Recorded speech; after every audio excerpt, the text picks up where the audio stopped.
श्री शिवाय नमस्तुभ्यं। भाग्यशाली स्त्री की पहचान। आया है हमारे यहाँ त्योहारों का, तिथियों का, वारों का, नक्षत्रों का, ये शंकर ने करा। ये कोई सहज नहीं। नारी अगर पति का नाम लेती है तो उसकी आयु तिल भर की क्षीण होती चली जाती है। कितना? तिल भर। स्कंद पुराण में लिखा है तिल भर की आयु क्षीण होती चली जाती। नारी ज्येष्ठ पुत्र का नाम लेती है, हाँ ज्येष्ठ में अगर बेटी है तो उसका नाम ले सकती है, पर ज्येष्ठ पुत्र बड़ा पुत्र है और पुत्र का नाम लेती है तो उस बालक की कभी उन्नति नहीं हो सकती। तन से, मन से या धन से वो बालक हमेशा दुखी ही रहेगा। तुम दुनिया का सारा सपोर्ट कर दो, तुम चाहे अपनी प्रॉपर्टी बड़े बेटे के नाम कर दो, तुम चाहे पूरा दुनिया भर का सुख अपने बेटे के सामने लाकर खड़ा कर दो, तो भी अगर मां अपने बड़े पुत्र का नाम बार बार लेती है तो वो पुत्र या तो तन से या मन से या धन से दुखी ही मिलेगा, वो सुख नहीं पा सकता।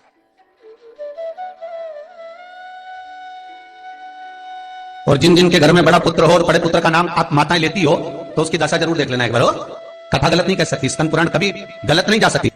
आपके घर में भी अगर बड़ा पुत्र हो और पुत्र का नाम अगर आप ले रहे हो, हाँ ये जरूर है, अगर बेटी बड़ी है उसके बाद पुत्र बड़ा है तो ज्येष्ठ नहीं माना जाएगा। ध्यान रखना, ज्येष्ठ का मतलब होता है सबसे बड़ा पुत्र, उसके बाद सारे बच्चों का जन्म हुआ। क्योंकि बेटी अगर जन्म ले ली पहले फिर बेटा हुआ तो बेटी ज्येष्ठ कहलाएगी, बेटा नहीं कहलाएगा। अगर पहला ज्येष्ठ पुत्र है तो मां सारी प्रॉपर्टी दे दे, सारा वैभव दे दे, मां सारा दौलत दे दे, मां उसके ऊपर सर्वस्व निछावर कर दे, पर अगर बेटे का नाम माता बार बार लेती है तो उस बेटे की उन्नति तरक्की नहीं हो सकती, उसको जीवन में सुख नहीं मिल सकता, कुछ ना कुछ चीज से वो दुखी रहेगा।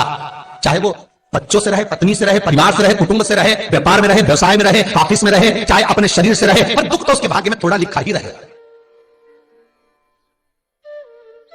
और जो चीज वेदव्यास जी ने वर्णन कर दी महाराज, उसका प्रमाण आप खुद भी अपने घर में देखो कि सही है कि गलत है। जिस जिस घर में बड़ा पुत्र हो और मां उसका नाम बार बार लेती हो, बार बार लेती हो, उस पुत्र की दशा देखिएगा आप, तन मन और धन तीन तरह से। इसलिए निवेदन करूंगा मेरी माताओं से, आपका प्रेम बहुत है क्योंकि आपका बेटा बड़ा है, आपका पुत्र बड़ा है, आपका बहुत प्रेम है और बेटे का भी माता के प्रति बहुत प्रेम है, पर उस प्रेम में तुम्हारा जो संबोधन है बार बार नाम लेने का, उससे उसको तकलीफ हो सकती है। इसलिए निवेदन है, मेरे कृष्ण का नाम कृष्ण था और यशोदा कभी कृष्ण नहीं बोली है, कभी नहीं, यशोदा कभी कृष्ण नहीं बोली, कनुआ कहती थी। आपके बेटे का नाम कुछ भी आप उसको नाम से मत पुकारो, उसका नाम चेंज कर दो, थोड़ा सा बदल दो, आप उस नाम से उसको पुकारना प्रारंभ करो। आप जो भी बोलना चाहे, आपके दिल की बात है, तो आपके पुत्र से आप क्या बोल सकते हो।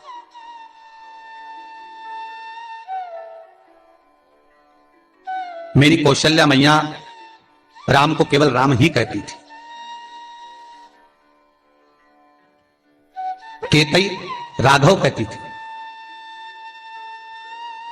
सुमित्रा रघु कहती थी, पर कौशल्या नाम नहीं बदलता। और ज्येष्ठ पुत्र थे राम, बड़े थे, बड़े हुए, वन जाना पड़ा, लौट कर आए, धोबी की वार्ता सुनकर सीता का परित्याग करना पड़ा, समय आया लक्ष्मण का त्याग करना पड़ा, और समय आया तो ये शरीर को ही सरयू में छोड़ना पड़ा। कहां से?